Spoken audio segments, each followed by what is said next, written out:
13 years ago, I almost died. I was 10 minutes from death. And let me tell you the story. At this point of our life, Karissa and I were about to get engaged. She didn't know. And I was living in Oregon at the time. She was living in Sacramento. Mm-hmm. And I was a caddy at a very prestigious golf course. Golf resort. Yeah, it's called Bandon Dunes. So all the golfers out there will probably know. It's like one of the best. So yeah. he was pretty cool. I had a lot of fun. there. I could play a lot, and yes, I like golf. And it was kind of crazy that I had this job. It was really fun. And it was about 5 o'clock one particular day, October 8th. Mm-hmm. 2007. 2007. I was driving and on my way to caddy. We had some early rounds going out. It was about, 6 o'clock, I think. Probably between 5 and 6 a.m., yeah. 6 o'clock in the morning. And if for those who haven't been, the coast of Oregon is beautiful, super lush, mm-hmm. and lots of roads that are very, very windy. So I'm driving, and I remember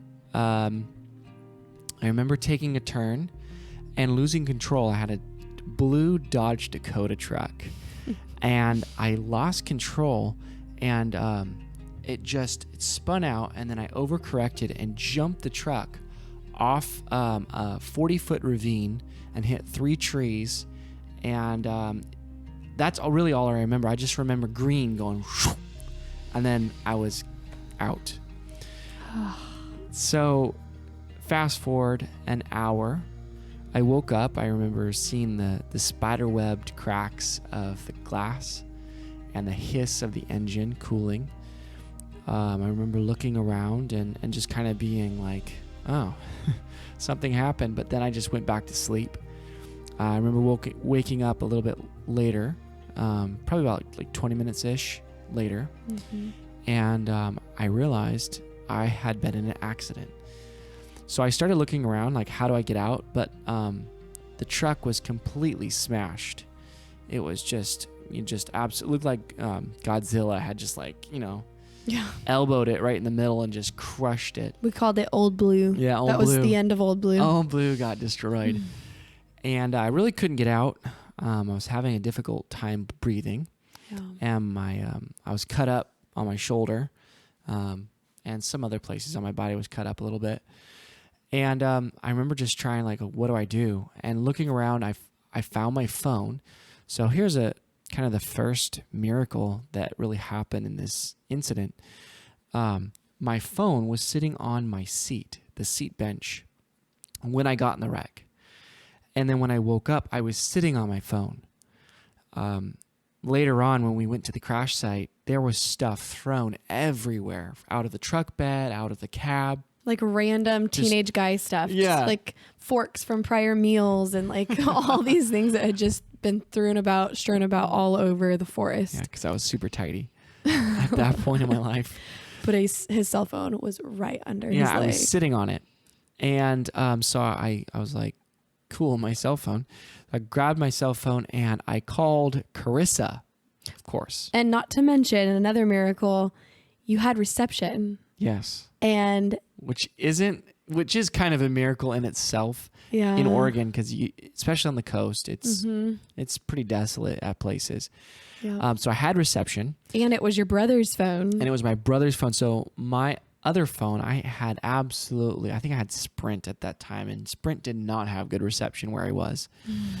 And I took my brother's phone, I think it was Verizon, and I just begged him. I was like, dude, can I please I want to talk to Chris at the Caddy Shack. And he's like, well, fine. I think my mom made him give me the phone, trade phones for the day. But you would not have had reception if you had your own phone that day. No, absolutely not. The crazy thing is, too, my dad went back to the crash site with the same phone, and he said about 10 yards in either direction from the truck, there was absolutely no reception at all.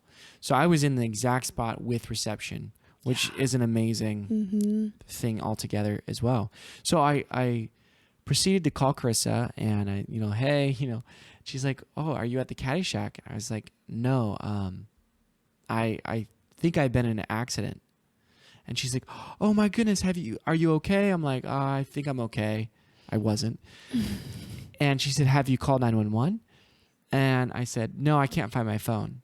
And she's like, "Oh!" And she freaks out at this point. Well, yeah, because all I could think of is, his cognitive abilities are dampened for him to be able to, call me, but then say he can't find his phone. He's on the phone, and yeah, I was like, how could you have not called 911? Like, if you've been in an accident, like, Yeah. what on earth? Yeah, it was scary. Yeah, I was not thinking correctly, or I just, I just woke up, had a pretty serious concussion. So Karissa told me, "Go ahead and call 911, and I'll call your parents." So my parents lived about 45 minutes away from where we were. Actually, about 40, because I was 5 minutes from Bandon Dunes, and that's really all I knew. That's about where I knew where I was.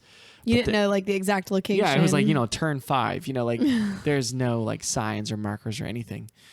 So I waited there for a while at the bottom of this cliff, and I heard after a while the search and rescue looking for me. They couldn't find me, just because when the truck went off the road, it really left no marks at all. And where my truck went through, the bushes just closed right up, and there was no sign of him. Yeah, absolutely no sign. Yeah. So my mom and dad left around the same time that the call was made, and God told my mom where I was. They were driving, and my mom said, "Pull over right here." My dad looks at my mom and says, "Are you sure?" He's right here. Pull over. Meanwhile, search and rescue had been going back and forth, like totally missing you. Right, and I was honking the horn with my foot because the truck was tilted on an angle down this cliff. And by the way, if I wouldn't have hit those trees that I talked about, I would have for sure been dead, because the cliff just kept on going. Mm-hmm. They probably would have taken a while to find my truck too. Yeah. So my mom jumps out. Finally, my dad stops the car. My mom jumps out, runs down the road, and starts yelling my name. I heard my mom. I honked, and they came down and found me. They saw the truck. They got down the ravine, and I remember they flagged down the search and rescue. And the search and rescue then came and checked, and they said, "Sorry, we can't pull him out in this condition. We're going to have to wait for the jaws of life." At this point, I'd been down there for about an hour and 45 minutes. I was really, really, really not feeling good at this point. Actually, before anybody, I have to say this, before anybody had got there, so I was alone in the car with my thoughts. I knew I was dying, actually. I knew I was dying because I was coughing blood. I couldn't breathe. And I remember thinking, I'm about to die. But I think, I'm okay with dying. I feel sad because I feel like I could have done more. And that was my regret. I could have done more. And of course, I loved Karissa too, and I was missing out on that. But I knew I was okay with God, so there was a peace that was over me. I was okay. Mm-hmm. So this, and then after that, I had that moment. The search and rescue came, and they wanted to open up the truck, but it was closed. And they said, "We're gonna have to wait a little bit." They're like, "We need to get the jaws of life." Right. Yeah. And I felt like I was about to die. I couldn't breathe anymore. They didn't know, but my left lung was completely collapsed. And my right lung was filling up with blood. So, yeah, I wasn't in a great position there. Mm-mm. And my dad was like, "No, we got to get him out right now." And they kind of looked at him, and I remember my dad grabbing the door of a Dodge Dakota truck, old one. He went Tarzan style. Yeah, and he wrapped the door around a tree. I remember looking at my dad going, "Wow, Superman." And they got me on a stretcher and got me to the ambulance and put oxygen on me. And I remember like that oxygen was like godsend. I was like, "Oh my word, this is the best stuff ever." And another funny memory too, like once I got into the ambulance, I had this really expensive rain suit on. From the caddy shack. Yeah, that I'd saved a little bit of money for, and for caddying. And they took out this razor about to cut it off, and I was like, "Don't you dare!" I was like, "You take it off me." They're like, "But," I'm like, "No, you take it off me," because it's like, you know how much those pants cost. So I'm alive, obviously, but that was a really close brush with death. Yeah, and it, like the title says, it did teach me some things and brought some things to the forefront of my mind, because every kid knows that they could die theoretically, right? But nobody thinks about that. Or when you're young, you don't think about that. and you were 20. You're immortal, right? At Yes. the time. Yeah. So, fresh out of teenhood, Yeah, like full-fledged adult, thinking you're just kind of immortal. yeah. Right. And I remember this time like slowed me down and gave me this look at life that said, look, Adam, you're not going to live forever. Mm-hmm. You need to do something. You need to, you need to make your life count. And ever since, this has been a driving, it's a driver of my actions and what I do and how I do it. Yeah, it is incredible. I mean, it's been 13 years, and still to this day, I see him and hear him refer back to this moment. He'll talk about it when he's testifying, when he's ministering to somebody, he's in a coffee chat with someone, just talking about why he lives the way he lives or why he pursues what he does, what inspired him. And he often goes back to this pivotal moment in his life. Yeah, because I think that until then, it was just living.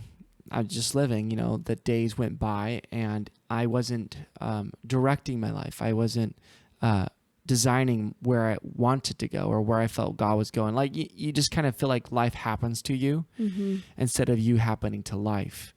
You could live a life designed, or you can live a life kind of based on chance and opportunities. And I decided at that point that I was going to live on purpose. Yeah. That everything I did would be for a reason. And this, of course, kind of gets me in trouble. Like if you heard other podcasts, you know that I'm a pretty focused person, and I'll be somewhere else thinking about something else, and it does steal some of my present joy away sometimes if I'm not careful or not. Because you're zooming out and thinking of the big picture. Yeah, like and what needs to be casting done. vision. Yeah, where are the gaps? And it's incredible because I see so many ways that so many talented people around you that could do so much, but they don't apply themselves. They don't have an urgency. And because of that, they waste some of the most valuable years of their life frittering it away. And of course, they're doing good things, but it's not to their potential. Yeah. And so today, that's, I think, what I want to hit and what I want to push here is that life is precious and that God gave you abilities and experiences to better his kingdom, to help the people around you, to make the other lives around you better. They say that there's the two most important days of your life is the day that you were born and the day you found out why. Once you find your why, I think your life takes on a whole another just dimension of clarity, and it takes on so much more meaning and purpose. Yeah. If you find your why, there are so many things that start falling in place for you. You feel confident in where you're going. You might not feel like you're equipped or you're ready to take that leap. But I think also once you find that why, you're also responsible to pursue it and to do it well. Yeah. And I think that's what is scary for some people because they don't feel like they're ready, or they don't, they don't want to make the wrong choice, so they never do make a choice. So this kind of podcast is just, I hope to push people to take their life serious and to start asking yourself, like, what do you need to work on? What areas of life do you need to put conscious effort into so that you make a difference? Because every single person listening here is called to make a difference. And this incident, this life-changing experience, obviously was so significant for us. It was at the beginning, before we even got married. So it was toward the beginning of our relationship. And it altered a lot about the way we view life, the way our discussions, the topic of our conversations. But I want to encourage you, you don't have to have a life or death situation in order to find your why, in order to get intentional about the purpose for your life, and to put some oomph behind your goal setting. Yeah. We talked last week about various types of focus areas for the new year, New Year's resolutions. But your New Year's resolutions or your focus for this year goes to a whole new level once you find your why. A great book, actually, to help kind of spur you to action on this would be Simon Sinek's Find Your Why. That's a fabulous book I would suggest to everyone listening. And we'll put that in the show notes as well. That's a great book. And it really just goes through and says, looking at your past, your future, and your desires, where you want to go. But it does help you kind of start sorting this out. But I don't see as this journey of finding, if you haven't found, we're talking about finding, and then if you have your why, great. We'll talk about that in a minute. But don't sit still. You're not going to sit still and find something. Work on yourself. I believe the Atomic Habits book talks about becoming 1% better. Can you become 1% better than you were yesterday? And after that, compounding interest on that growth it's gonna make you into somebody that really does do something here. And so even if you don't have a life or death situation, you do have to have an experience with this. It can't just be something that you just go, all right, well, I guess I'll jot down some goals. Like, you have to make this a life-changing experience for yourself. You need to go to the Lord in prayer. You need to seek what his will is for your life. Then you need to envision what it is that God is putting there for you. And you need to pair that with what you see in scripture for your mission and what you're passionate about. You even need to experience it emotionally. When you're envisioning that goal come to fruition, or this calling that God's putting on your life, really identify, what am I feeling right now? And talk about that in the present tense, as if you are experiencing this thing come to life. And that we want to spur you to action in that direction today. So, in an effort to kind of start you on this way, a really great question to ask yourself is, what is one habit that if you change today would make the biggest impact in your life? We regularly ask this question, or I think about this question a lot. What do I need to change that will take me to the next level? Where's the bottleneck? I feel like sometimes we don't really work. We work on all these other things, but there's a bottleneck to our potential, and there's only a little bit getting through. So if we can widen that bottleneck, good metaphor. What's that one habit that if we did it, it could widen our potential and give us more of what we want in our life. So a really good way of kind of starting that discovery process. And this is for people that know their why and for people who don't really, because maybe if you don't know, then you need to pursue something. You need to pursue growth, because remember, you're not paid for your time. You're paid for the value that you bring to the marketplace. So can you make yourself more valuable? A little bit of Jim Rohn there, another person that you guys can look into that spoke in my life a lot of times. So working on yourself is where we have to start. But see, the problem with this whole thing is I think that people hold themselves back. Because of this history that they have of themselves and the expectations they have of themselves, they know that, well, what's the use? I've done this before. I've tried to set goals before. But I've never done this. I've never got ripped. I've never, done this or made this X amount for their business or whatever. And so we start to give I don't know, give ground to what is possible, because they haven't done this yet. So what they make it to mean is I can't do it. Yeah. In fact, I think there are some studies out there that people in their 20s actually achieve their New Year's resolutions far more frequently than people in their 50s. Because the idea is once you get to your 50s, if you haven't done it yet, you might be thinking or saying to yourself, well, it's probably impossible now. So, that's something to consider if you have gone several years or even decades of not achieving your goals or getting where you want to be. Yeah. You're going to have to change the way you think, because your limiting beliefs, your self-limiting beliefs, are going to only get worse over time if you don't do something about it. Your thoughts impact your emotions impact your behaviors. Right. So every time you think about, okay, I could lose weight. Let's just use that because it seems like there's so many people who talk about that, right? I've tried this over and over and over and over, but I never seem to be able to do it. Well, don't do it the same way.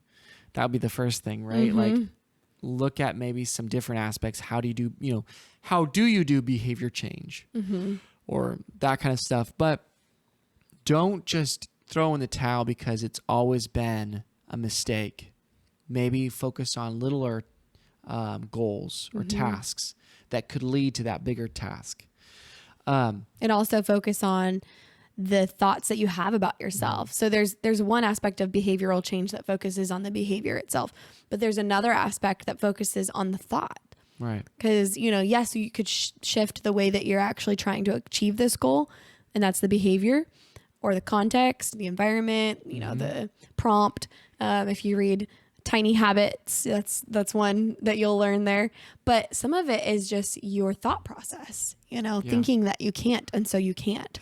That whole quote, if you think you can't, you're right. Yes. Yeah. So what Chris is getting at is, so we're backing up. I think this is really where people fail to look. And it just sounded like when you said limiting beliefs. Okay, that's kind of a buzzword, right, in the whole space. You guys might have listened, heard other people using limiting beliefs, and this is like a, hot topic, right? But it's so true. We encounter that every single week with our clients of like, okay, you hear something. When I hear can't, I'm hearing really them saying, I won't. I've heard someone actually counseling. They said, I need a volunteer. And this lady said, I'll go ahead. He said, okay, tell me all the things that you've been trying to do, but can't, or, tell me those things. Hasn't worked out. Yeah. Right. He says, she's like, I can't lose weight. I can't. That was actually one of them. And then she just went off a whole list of them. I can't. And then he said, okay, now I want you to go back through, take your time, and say, now I won't. And she started going through, and actually she started crying. I won't do this. I won't do this. I won't do this. He said, how's that feel? She's like, it feels terrible. He says, when you're saying I can't, you're literally giving yourself the permission to not go toward that thing because it's futile. I look back, it's so funny. Like, my parents did a great job in this domain. And my mom and dad would not let us say can't. That was an off limits word. That's absolute truth. In our household, you couldn't say can't.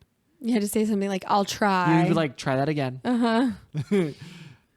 And there's so much value to that. No, you can do it. It's absolutely possible. But some of the factors that would lead to your success haven't been in place. Right. So it's okay to express the difficulty. Oh yeah, for sure. That's part of like the brainstorming and figuring it out is by saying, this element makes it difficult because, okay, well, how can we tackle that? Or what can we do that makes, another element that's stronger than that weak element. Right. And so it's okay to express the difficulty. We're not saying, put a smile on and, but the point is, don't give yourself permission to just ignore the goal altogether or the calling or the direction that you're wanting to head, the big picture stuff. When you say, I can't, you're giving yourself permission to just move away from it. And, it's kind of like that lady who decided to go ahead and say, I won't. And it brought her to tears because she had been avoiding that emotion, and the can't Band-Aid allowed her to, kind of withdraw from that emotion. So it's okay to say, I won't. I haven't been allowing myself to. I've been letting this get in the way, and have experienced the hardship of that and the difficulty of that, because that's what will spur you to action. Right. I think so many people need to treat their thoughts more carefully. We see this over and over and over. And if you've been listening to us or watching our videos, you know that this is true. That if you're not careful with your thoughts, it will hurt you in the end. Because think about it, your thoughts are causes. Remember the law of cause and effect. Your thoughts are causes.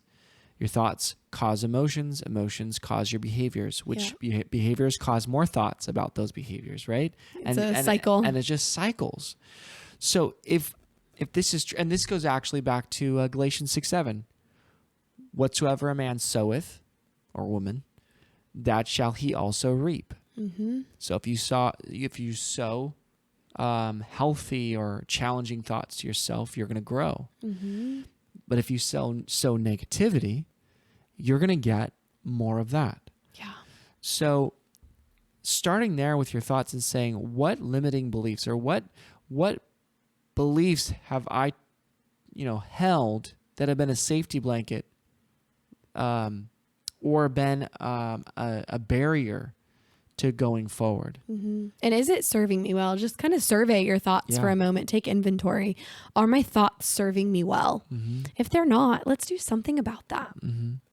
So here is what we want you to do. Ask yourself this question. What if you can change your sense of what is possible? Really change that. You might just not see yourself in this good light. But it is possible to see yourself in that light. It just means using your imagination that God has given you for good. And another way to ask that question is, what's the furthest you can imagine your life going? Yeah. If all areas were unlocked and all barriers were down, all the walls and challenges were gone, what's the furthest you can imagine your life going? Because that really helps you see the ultimate. Okay. Because that will really help you see the possibilities from a different perspective. Yeah. Here's what we want you to do. Take this. This is the first week of 2021. So many possibilities. And we don't have to do goal setting in January, but that's traditionally what happens, right? So why not embrace it? I think it's a good thing. I set goals every single year for a long, long, long time. And God's helped me do some awesome, cool stuff. Yeah. And Karissa and we push each other. We have different goals. We're working on the similar goals. But take some time, some quiet time, maybe grab a cup of coffee and think about where could I go? Where is God pushing me? Yeah. Where am I telling myself that I'm not enough? Where am I telling myself that I'm not strong enough or I'm not capable enough? And then really face, is that true? God wouldn't call you to something that you couldn't do, or that he's not giving you enough help to get there. Maybe you do need to grow more to accomplish these things, but don't let that scare you. You're not alone. Work on yourself. And through this journey, oh my goodness, it's going to be amazing. And we're excited to hear what God does in your life. And hopefully this was encouraging. Yes. Even though I almost died in the story. But there's good news. Yeah, but he's alive. Yeah, he's alive. And here's the deal. Most people will underestimate what they can do in a lifetime, but overestimate what they can do in a year. And so, yes, it's New Year's resolution time. And, go back to last week's podcast. We talked about various areas of holistic goal setting and, New Year's resolution focus for the new year. And we want you to do that. If you've already done it, fabulous. But now we want you with this in mind, the big picture stuff in mind. Think about your why. Think about the long run. And if you need to go back and revise some things or put some asterisks next to things and say, this is part of the 10-year plan for blank, or this is part of my lifetime purpose for blank, then feel free to do that. We're also going to be honing in on this more thoroughly during monthly live date night. So all the information for that is in the show notes. We'd love for you to join us. We're going to share our New Year's resolutions. We call it our focus for the new year. And we're also going to share a template for you to set a focus for the new year if you haven't already. And then to zoom out and do the big picture thing that we're talking about, we are going to walk you through setting your marriage mission statement. Yes. It's going to be an incredible time. This is something I'm so passionate about and excited to watch other people grow and step into their purpose and make a big difference. So if that's you and you want some more guidance or just, I guess, other people that are doing the same thing, connect with us. Yeah, Let's do we'd this. love to have you there. It's a live session. Lots of Q&A time. It's a community. It's not a huge community. We have, probably between 20 and 30 couples that come each time. And so it's really awesome. neat. People from all over the world. And getting to know each other better. It's really cool. We'd love for you to be a part. So join us. We're really looking forward to it. So much more to be said here, but a great book that I can recommend on this subject of goal setting, if that's kind of going to be your jam this year, you want to do it better or think about it more, would be Michael Hyatt's book. It's called Your Best Year Ever. I think that's a really great book to think about this whole subject. So we'll put that in the show notes. And also well. Brian Tracy's Flight Plan. That's another good book. Oh yeah. I pulled a lot of quotes from there when I was reading it a couple weeks ago. Yeah. That's all for us here, guys. We love you. And Happy New Year. Happy New Year. And if you haven't yet, hit that like button and subscribe.